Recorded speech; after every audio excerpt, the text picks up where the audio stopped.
sommes au XXe siècle, le siècle de la lumière, de la science, de la technologie. C'est ridicule de parler encore aujourd'hui de paganisme. Les païens appartenaient à une époque révolue où les gens, croupissant dans les ténèbres de l'ignorance et des superstitions, dominés par la peur que leur inspiraient les forces obscures de la nature, se fabriquaient des fausses divinités ou adoraient des fétiches. Le premier commandement du décalogue, « Tu n'auras pas d'autre Dieu devant ma face », n'a plus de raison d'être aujourd'hui, n'est-ce pas? Vraiment? Ce n'est pas parce que Mars, le dieu de la guerre de l'Antiquité, n'est plus adoré, que nous vivons tous aujourd'hui dans la concorde familiale ou la paix universelle. Mercure, le dieu du travail et du commerce, continue à asservir des millions d'êtres dont le seul but de l'existence est de réussir dans les affaires.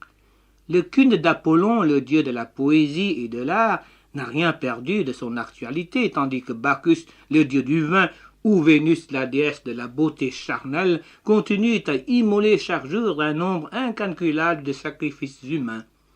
Vous connaissez bien entendu la toute-puissance de Mammon, le dieu de l'argent, pour qui bien des gens sont prêts à vendre leur âme. Non, les faux dieux existent toujours, ils sont plus puissants que jamais, et nous n'avons pas besoin d'aller très loin pour trouver le paganisme. Qu'est-ce qu'un païen exactement? Vous avez bien fait de demander cela, car beaucoup de nos jours ignorent le vrai sens du mot païen. Voici une définition donnée par le Seigneur Jésus lui-même. Dans le livre des Actes, au chapitre 26, l'apôtre Paul raconte au roi Agrippa comment lui, Paul, était un persécuteur des chrétiens jusqu'au moment où, sur le chemin de Damas, le Seigneur Jésus lui apparut dans une lumière dont l'éclat surpassait celui du soleil. Lisez, s'il vous plaît, ce que le Seigneur dit à Paul.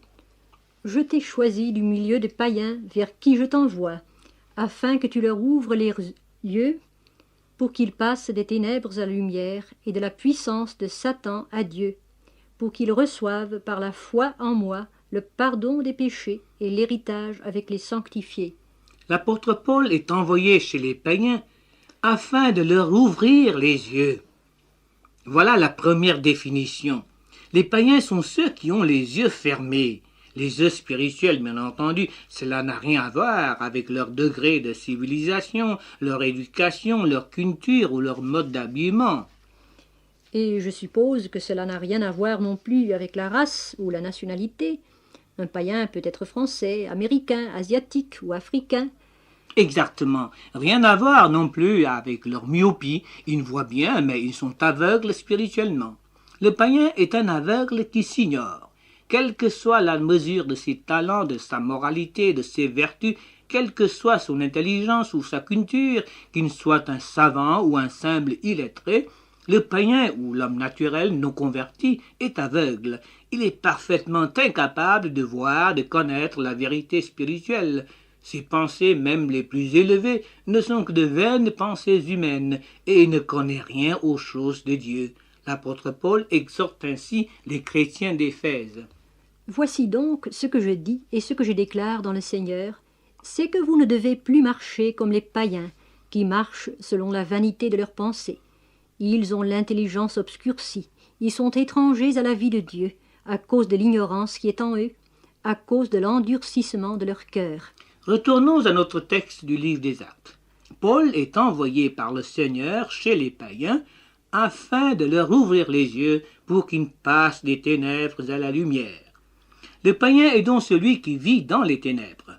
Le Seigneur ne parle pas ici du mode d'éclairage ou du lieu d'habitation, qu'il s'éclaire avec une lampe à pétrole ou à l'électricité, qu'il habite au fin fond de l'Amazonie ou en plein Paris, ville de lumière.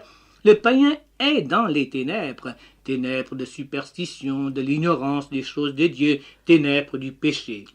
À cause du péché, l'homme non converti, le païen, vit dans les ténèbres, parce que séparé, coupé de Dieu, qui est lumière. Lisez la suite, s'il vous plaît.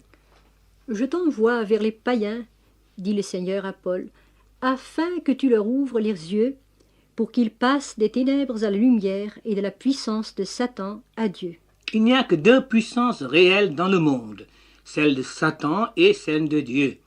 Si l'on n'appartient pas à Dieu, on appartient à Satan. L'homme naturel, pécheur, doit être né de nouveau de l'Esprit de Dieu pour devenir enfant de Dieu. La Bible assure que celui qui croit en Jésus, l'accepte et le reçoit dans son cœur, Dieu lui donne le pouvoir de devenir son enfant, né non de la chair, mais de l'Esprit de Dieu.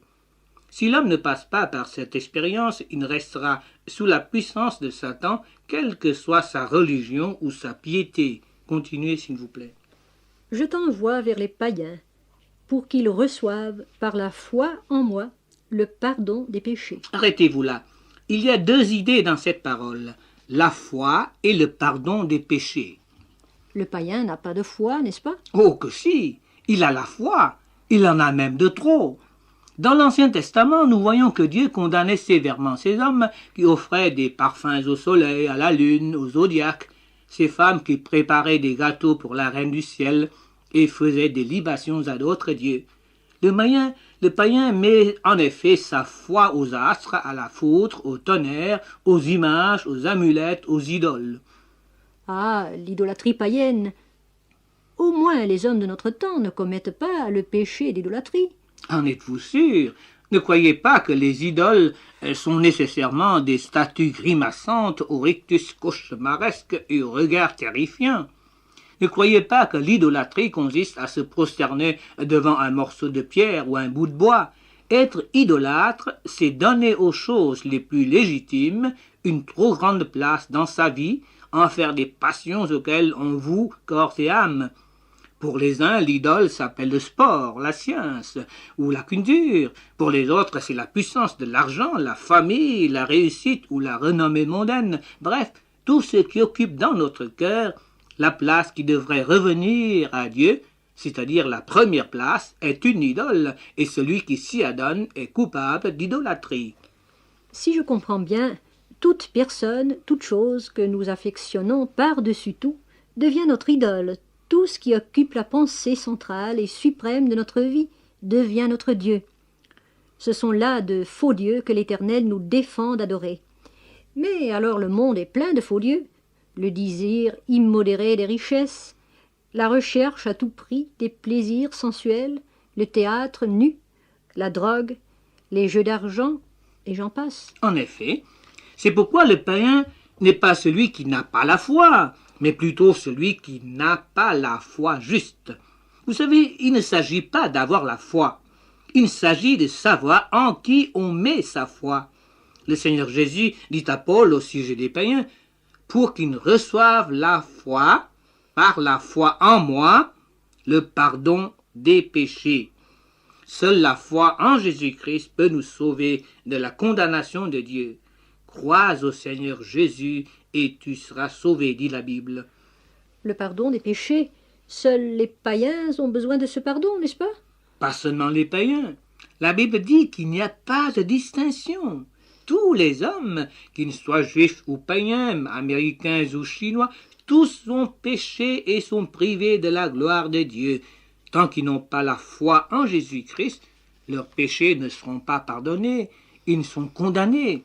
Mais s'ils viennent à Jésus-Christ dans la repentance et la foi, ils recevront le pardon des péchés. Lisez la suite, s'il vous plaît.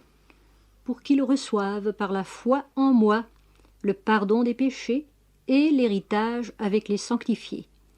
Devrais-je comprendre qu'il y aura un héritage éternel pour ceux qui sont sauvés, sanctifiés, et un autre pour les condamnés, les perdus? Oui, le païen aura un héritage éternel, mais pas avec les sanctifiés. Tout homme est destiné à recevoir un héritage éternel. Lequel? Voilà la question. Lisez ces versets, s'il vous plaît. On ne se moque pas de Dieu. Ce qu'un homme aura semé, il le moissonnera aussi. Celui qui sème pour sa chair moissonnera de la chair de la corruption. Mais celui qui sème pour l'esprit moissonnera de l'esprit la vie éternelle. Aucun impudique ou impur ou cupide, c'est-à-dire idolâtre, n'a d'héritage dans le royaume de Christ et de Dieu. Ne savez-vous pas que les injustes n'hériteront point le royaume de Dieu? Ils auront pour châtiment une ruine éternelle, loin de la face du Seigneur.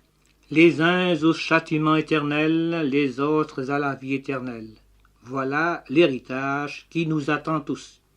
Auditeurs, auditrices, Dieu vous ordonne aujourd'hui, tu n'auras pas d'autre Dieu devant ma face. Dieu est exclusif. Il existe de vous un amour absolu. Nul ne peut servir deux maîtres, Dieu et Mammon, dit le Seigneur Jésus. Mais l'Éternel étend ses regards sur toute la terre pour soutenir ceux dont le cœur est tout entier à lui. Chers auditeurs, chassez de vous, de votre cœur, de votre vie, toutes les idoles, tous les faux dieux qui vous asservissent jusqu'à présent. Si Dieu vous ordonne de ne point avoir d'autre Dieu que lui, c'est qu'il ne veut vous donner la force de renoncer aux faux dieux. Repentez-vous de vos péchés, détournez-vous-en et venez à Jésus-Christ, et il vous ouvrira les yeux, pour que vous passiez des ténèbres à la lumière, et de la puissance de Satan à Dieu, pour que vous receviez par la foi en lui le pardon des péchés et l'héritage avec les sanctifiés.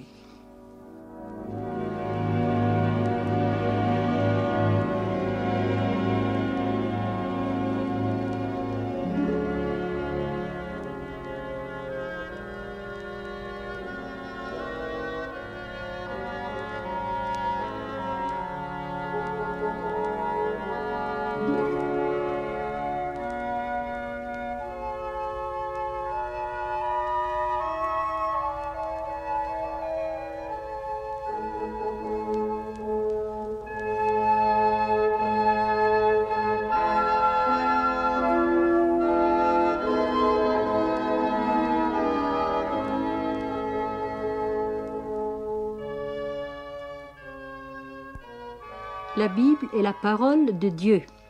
Tout le monde doit la connaître pour comprendre l'origine et la destinée de l'homme, le sens et le but de sa vie, et discerner le vrai Dieu des faux dieux.